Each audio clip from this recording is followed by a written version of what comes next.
तुम्ही आता आणि आता थेट जाणार आहोत विधान भवनाच्या पायऱ्यांवरती। विरोधक आक्रमक झालेले आहेत आणि विरोधकांकडून इथे आंदोलन केलं जात आहे। हातामध्ये फलक घेतलेले आहेत आणि विरोधक आक्रमक होत घोषणाबाजी करतात।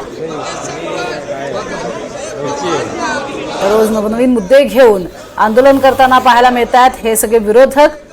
पहिल्या दिवशी ईव्हीएम विरोध करण्यासाठी आलेले होते। ईव्हीएमची प्रतिकृती हातात घेऊन त्यांनी हा विरोध दर्शवलेला होता आणि ईव्हीएमच्या जोरावर आलेलं सरकार असं म्हणत तो विरोध दर्शवला होता। तर काल आपण पाहिलं होतं बीड परभणी इथले मुद्दे घेऊन जोरदार निदर्शनं इथे करण्यात आलेली होती आणि आजही ही दृश्य आपण बघतोय।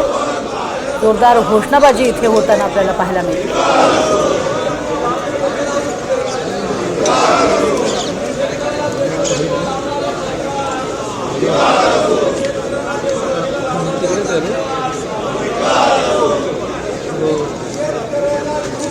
काल आपण बघतोय शेतकऱ्यांचा मुद्दा घेऊन जोरदार अशी घोषणाबाजी इथे होताना पाहायला मिळते।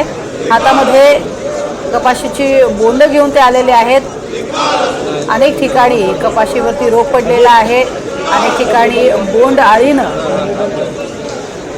शेताच्या शेत जी आहेत ती बेचिराख केलेली आहेत आणि हाच मुद्दा घेऊन तसं सोयाबीनला हमी भाव मिळण्याचा मुद्दा घेऊन जोरदार अशी निदर्शनं इथे होताना पाहायला मिळतात। शेतकरी आणि वेगवेगळे मुद्दे आज घेतलेले आहेत। रोज वेगवेगळे मुद्दे घेऊन आपण पाहतोय विरोधक आक्रमक होताना पाहायला मिळतात आणि विधान भवनाच्या पायऱ्यावरती अशा पद्धतीनं घोषणाबाजी करतायत। सोयाबीनला हमी भाव हा मुद्दा त्यांनी घेतलेला आहेच।